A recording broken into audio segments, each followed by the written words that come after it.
Mabuhay! My name is Rema and welcome to my art space, and I'm right here at Gateway Cubao where I'm going to attend an art workshop. And that's not painting, that's making comic strips.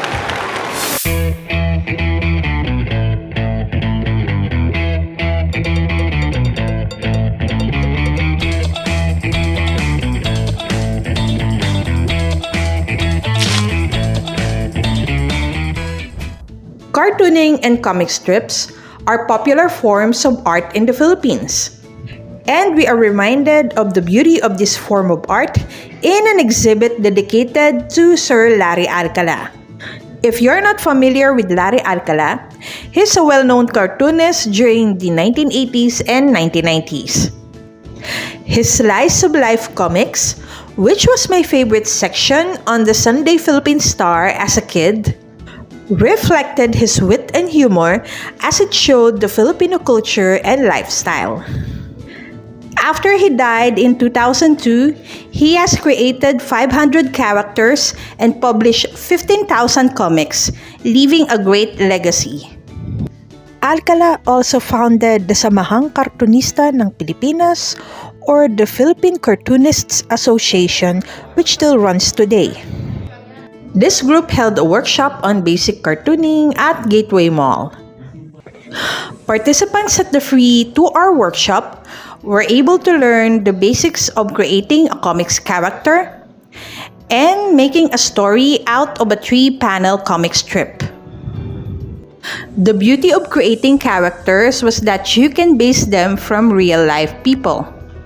My character was actually based on my own personality, because she's a writer, she's a former journalist, and she loves coffee and an overthinker as well.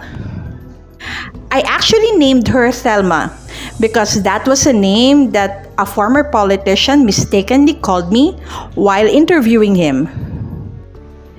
It's the comic strip that pressured me because we all needed to make a good punchline in that story.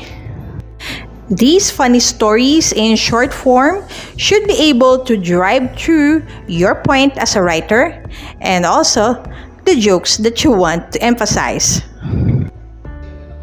Mr. Ed Padilla, the current president of SKP, explained that comic strip is still a relevant form of art even among Gen Zs.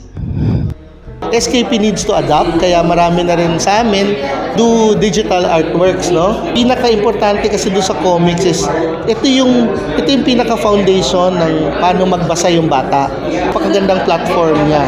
So bukod sa yun nga, para sa mga bata matuto magbasa, ma-encourage magbasa, maraming pictures, naipapaliwanag niya ng husto yung mga complex na topics. I really learned so much from this workshop, and I must admit, I miss drawing cartoons because I used to draw cartoons when I was a kid. I've been greatly influenced by Japanese anime, and so are many cartoonists today in the Philippines. Cartooning is truly a beautiful form of art because you can be creative, funny, and even sarcastic while trying to make a point that can awaken the social consciousness of the Filipino. So I enjoyed this workshop and I learned a lot, and I hope you also enjoyed this video, and if you do, please click the like button, and if you're here on my channel for the first time, do subscribe and click the bell button so you'd be notified of upcoming videos from me.